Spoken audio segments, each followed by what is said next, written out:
We are seeing today a weaponization of finance. We are seeing weaponization of resources, weaponization of technology, weaponization of connectivity, of geography, using market shares and their capabilities and their influence to actually obtain goals and exert influence in a manner in which we could not have imagined or planned for earlier.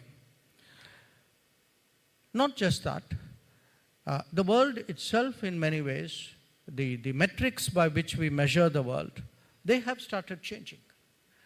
We used to think, for example, of the United States as a country for decades, primarily as an energy importer.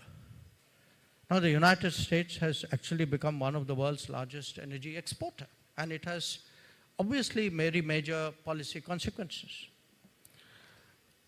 We look at technology, and today we are poised at the beginning, you can say, of an AI era, looking at technology in its most intrusive form, that it's not just going to come right into our homes and shape our thinking. It is actually probably in the next few years going to change everything around us. There's no domain of activity which is not going to be impacted by AI. Or let me, as I said earlier, refer to connectivity.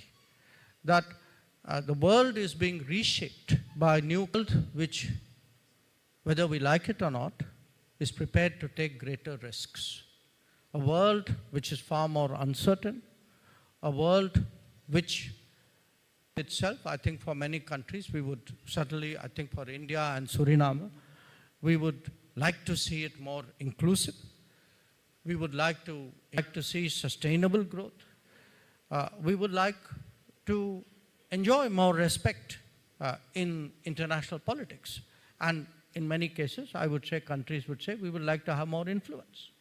This is the progress which nations seek. So, if you are seeking those goals in more volatile, turbulent, uncertain times, what is the best way of doing that?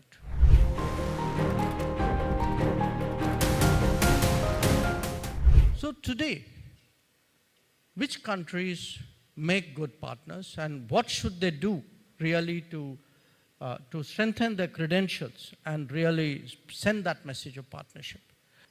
India contributes to the 17% of the total global growth. So when we look at what are we bringing to, what are we putting on the table, what is the contribution that India is making to the world today? One very important part of it, it's not just that, you know, hey, these folks have 6.5% growth, what a wonderful thing. It is that that growth is 17% of the global growth and is actually impacting the international economy as a whole. Now, when a country like us, an economy like us, build more capacities, we also open up options for other partners. And I'll come to the importance of options. So, today for us, as we grow, we are very conscious. It's not just about us. Our growth today gives our partners, we help to de-risk the international economy. We help to give more possibilities. We are creating more options. We are ourselves, in many ways, adding to market possibilities and market access, and we are today negotiating and concluding more free trade agreements for countries to avail of it. And along with that, we are trying to create a global footprint so that our impact on the international economy and the de-risking of the world is as impactful, you know, it's far-reaching as possible. So for us today, really, we don't think of any region as too far off. So as I said, Mr. Buffa yesterday, you know, for us, you are a family just separated by a little bit of water and perhaps a little more.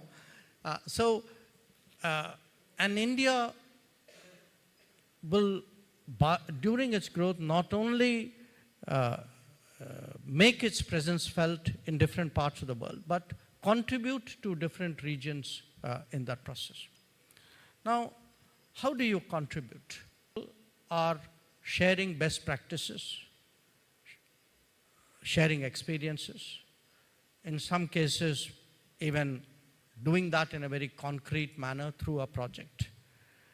Today, share that as a best practice with other parts of the world.